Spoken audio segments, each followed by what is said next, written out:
The rain fell hard on the metal roofs of Varkon Station, a shadowy outpost on the edge of known space. Inside a dark and smoky tavern, strange alien voices mixed with the hum of broken lights. This was not a place for ordinary travelers. This was a place for killers. At the far corner of the tavern, 5 of the galaxy's most feared assassins sat around a round table.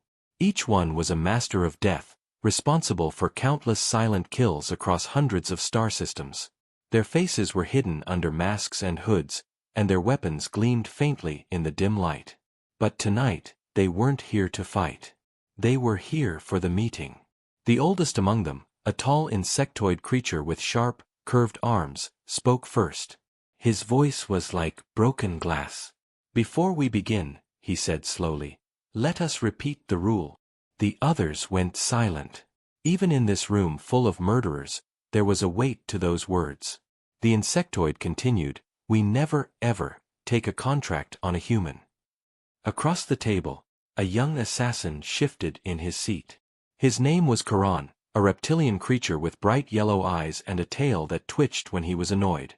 Karan had made a name for himself in only 2 years, and his reputation was growing fast. But tonight, he couldn't hide his frustration.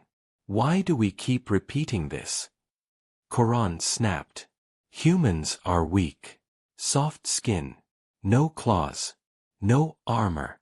I could crush one with my bare hands. Why should we fear them?" The room went still. The oldest assassin turned his head slowly toward Karan. "Watch your tongue," he hissed. "You speak of things you do not understand." Karan laughed, showing sharp teeth. "No, I understand perfectly. You all cling to an old superstition. A myth. Something our ancestors made up to scare young killers." He leaned forward, his eyes gleaming. "Well, I don't scare easily." One of the others, a shadowy figure with metallic implants covering half its body, finally spoke. "You think this is a joke?" it growled. "Do you know how many tried before you? Whole crews of assassins, entire guilds, vanished. Not a trace left behind." Karan scoffed. "Stories. Just stories." The insectoid leader slammed a blade into the table, silencing everyone.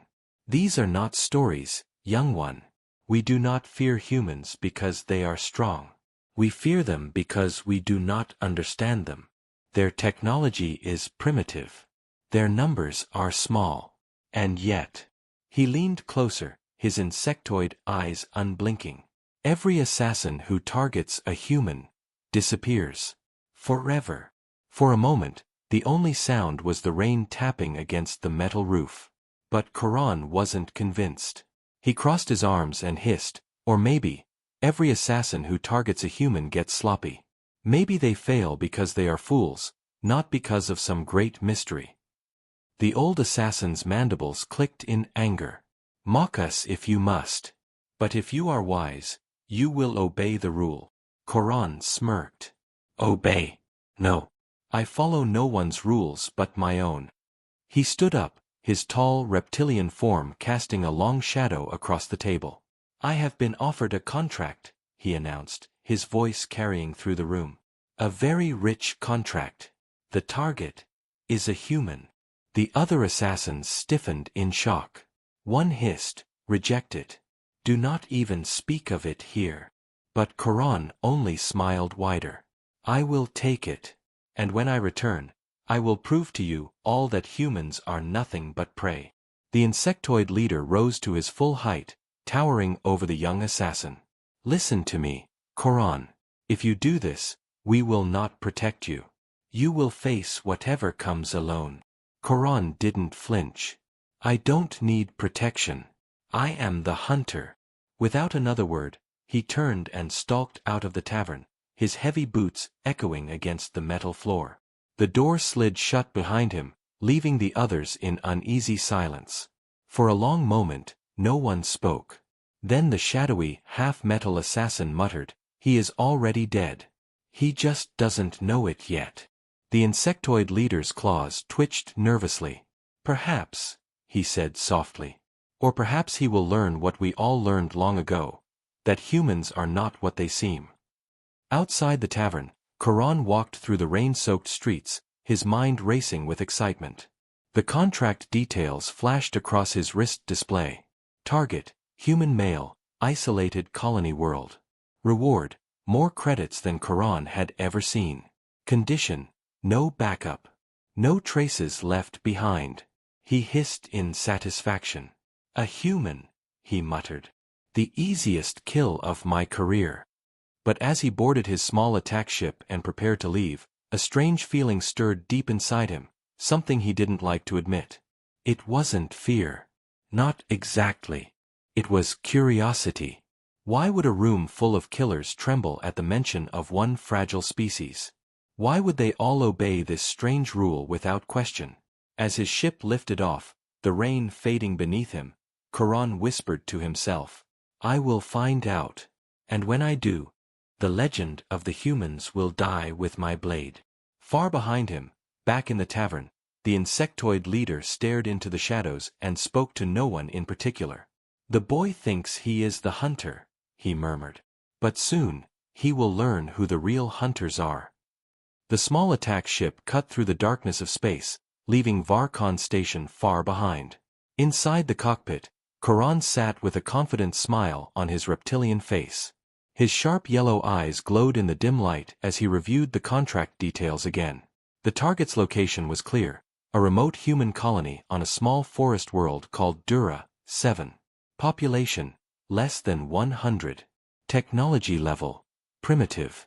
No security forces. No space defenses. It was perfect. Too perfect. This will be easy, Karan muttered to himself, tapping on the navigation screen. One quick strike, one clean kill, and I return rich. But deep inside, a strange unease stirred again, the same feeling he'd had when he left the tavern. He shook it off and hissed. Just fear of old stories. Nothing more. Arrival on Dura. 7 hours later, Karan's ship descended through thick clouds. The world below was dark green and quiet, covered in endless forests and rivers. There were no signs of advanced life, just a scattering of wooden structures near a riverbank. Karan activated his scanners. A single life form registered at the edge of the settlement, a human male, alone in a small cabin. Exactly as the contract described. Pathetic, Karan hissed with a grin. One weak creature in a wooden hut. He landed his ship silently in the forest and cloaked it.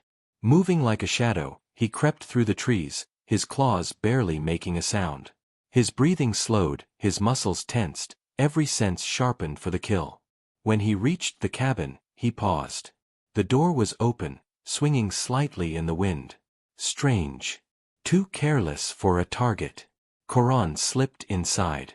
The cabin was simple, a table, a bed, a few shelves with tools. There was no sign of panic, no sign anyone had left in a hurry.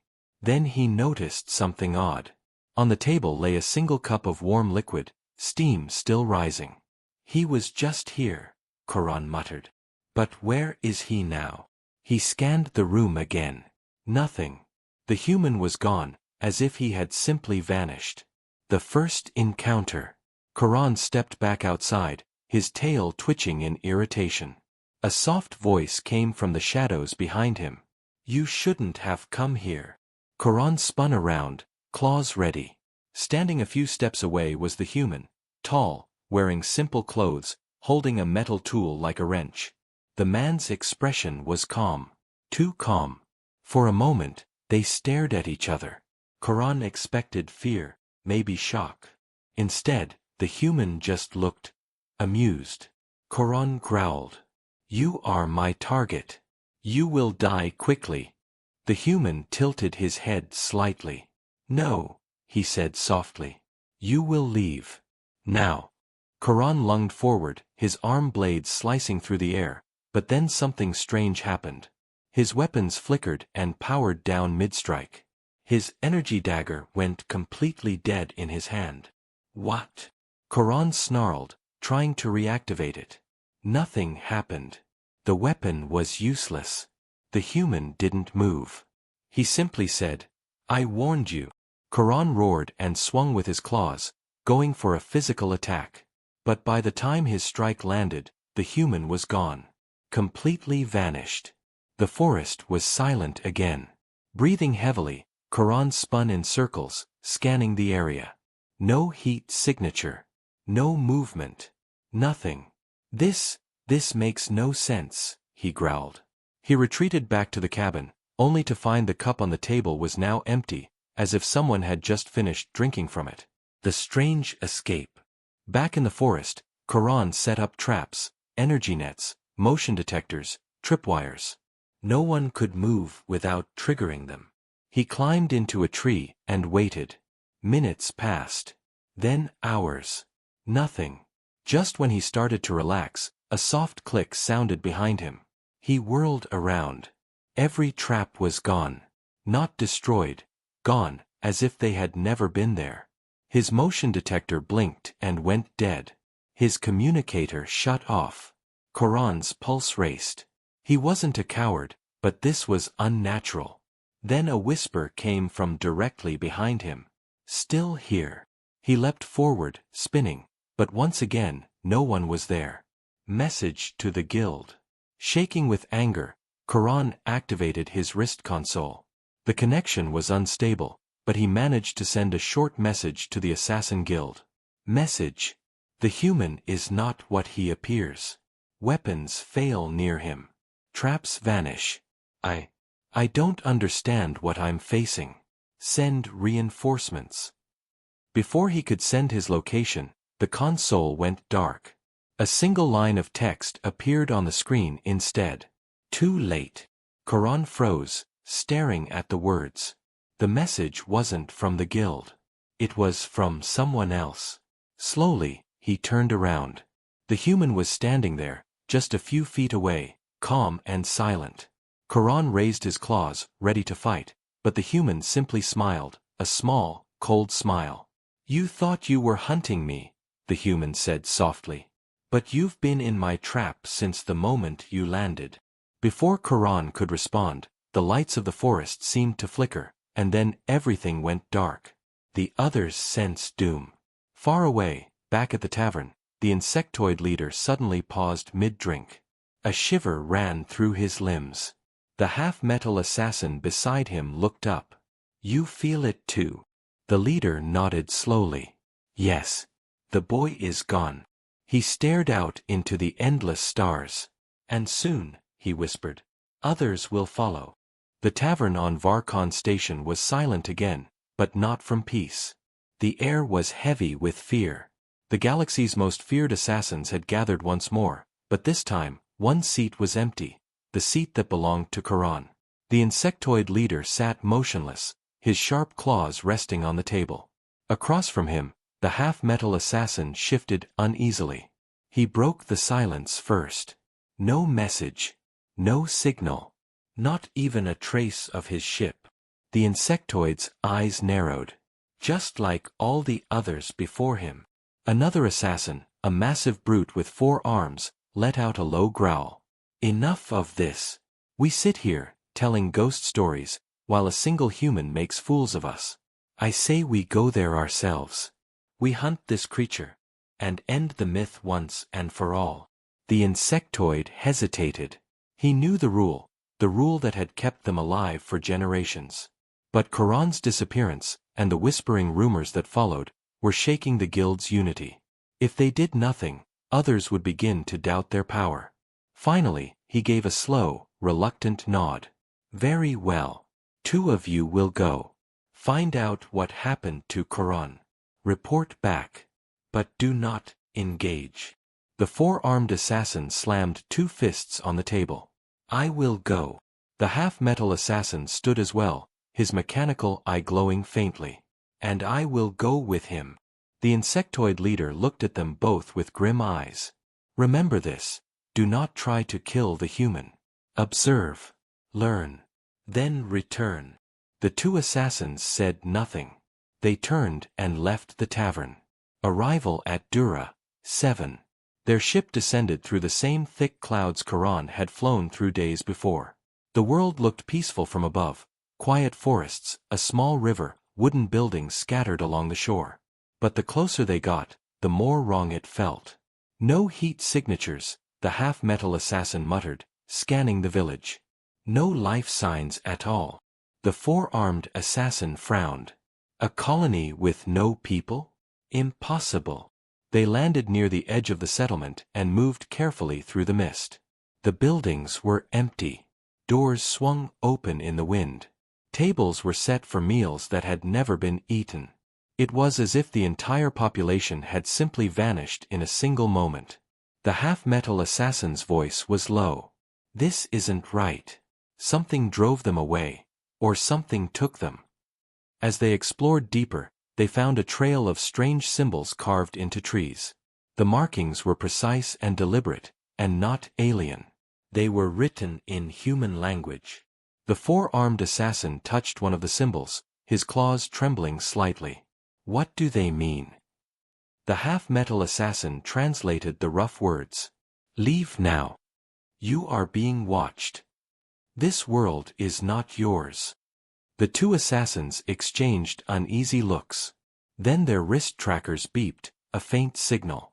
Koran's ship. They followed the signal through the forest until they found it hidden beneath the trees. The ship was intact but silent, as if its power had been drained. The cockpit was open. Inside lay Koran's weapons, armor, and personal effects. But no Koran. The four-armed assassin snarled. He's dead. The human killed him and took the body. The half-metal assassin crouched beside the gear. No, he said slowly. This is worse. Look. On the floor of the cockpit was a single human handprint, perfectly clean, perfectly placed, as if mocking them. The four-armed assassin clenched his fists. Enough of this game. We find the human, we crush him, and we end this madness. The half-metal assassin didn't answer. He was staring into the trees, feeling a strange presence. It felt like they weren't alone. The human reveals himself.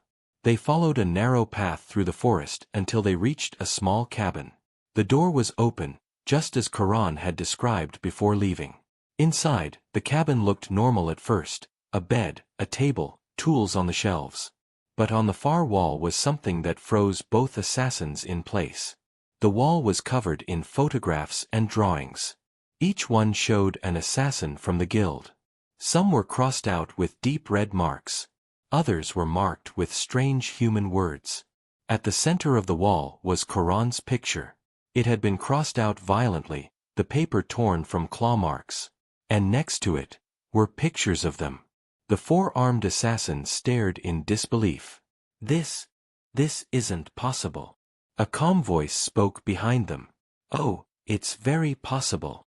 They turned sharply, weapons ready. The human stood in the doorway, his hands empty, his face calm. He looked completely ordinary, just a man in simple clothes. But his presence was terrifying. The four-armed assassin roared, "You killed Koran." The human tilted his head slightly. No. Koran came to kill me. He failed. The half-metal assassin's mechanical eye glowed. What are you? No human should have this power. The human smiled faintly. What I am doesn't matter. What matters is that you made a mistake. The four-armed assassin snarled. You think you can fight both of us? The human chuckled softly, a sound that sent chills through them both. Fight you? No. I've been fighting your kind for a very long time. I don't fight. I hunt. The revelation. The assassins froze, unsure whether to attack or run. The human took a slow step closer.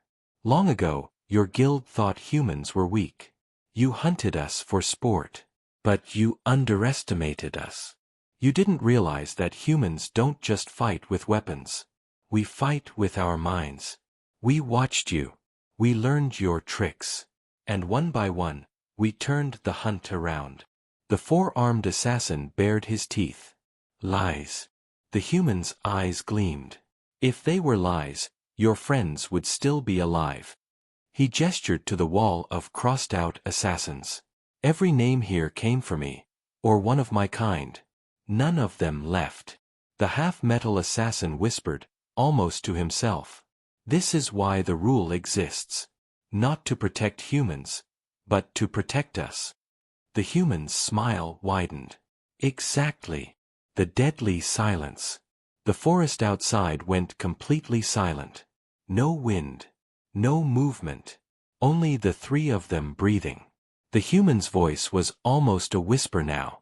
And now, your names will be crossed out too. The lights flickered. The cabin door slammed shut on its own. The four-armed assassin lunged forward in rage, and then, suddenly, everything went dark. The darkness was complete. No stars. No light. No sound, except for heavy breathing and the thud of a racing heart. The half-metal assassin stumbled forward, his mechanical eye flickering. He couldn't see the forest or the cabin anymore. He couldn't even hear his companion, the four-armed assassin. "Where are you?" he shouted into the void, his voice breaking. "Answer me." A wet, tearing sound echoed behind him. Then silence. The half-metal assassin froze. "No," he whispered, trembling. He didn't need to turn around. He already knew what had happened. His companion was gone. Taken. A terrifying game. A calm voice spoke out of the darkness. "You shouldn't have come here." The assassin spun in circles, trying to locate the source, but the voice came from every direction. "You were warned," the voice continued. "But you didn't listen." The half-metal assassin snarled, his mechanical limbs snapping into combat mode. "Show yourself, human." A soft laugh answered him. "Why? You've already lost." Suddenly, the darkness shifted. Shapes appeared, dozens of them. At first, he thought they were shadows, but then he realized they were memories. Flickering images of past hunts. Assassins like him, ambushing humans. Each image ended the same way, with the assassin disappearing, leaving only silence. The half-metal assassin's breath came fast and shallow. This isn't real." "Oh, it's very real," the human's voice said smoothly. "You kill many beings across the galaxy. You think yourselves predators. But compared to us, you're just children playing at war." The trap closes. The assassin tried to run. Branches clawed at him as he stumbled through the dark forest. His scanners flashed random readings, completely useless.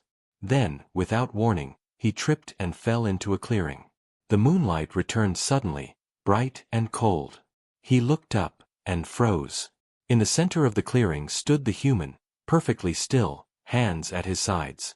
Around him lay the broken weapons and armor of dozens of other assassins, scattered like bones. And there, at the very top of the pile, was the four-armed assassin's body, lifeless and twisted. The half-metal assassin staggered backward. You monster." The human tilted his head, his expression calm, almost pitying. "Monster? No. I'm simply what you made me." He took a slow step forward. "Your guild came to our world centuries ago. You killed without mercy, without reason. But you didn't understand humans. You thought we were weak because our claws weren't sharp, because our ships weren't powerful." He smiled, a cold, terrible smile. "You never realized our true weapon was patience. The bargain." The half-metal assassin dropped to one knee, desperation in his voice. "Wait. I didn't know. I didn't choose this war. I only follow orders." The human studied him for a long moment, silent.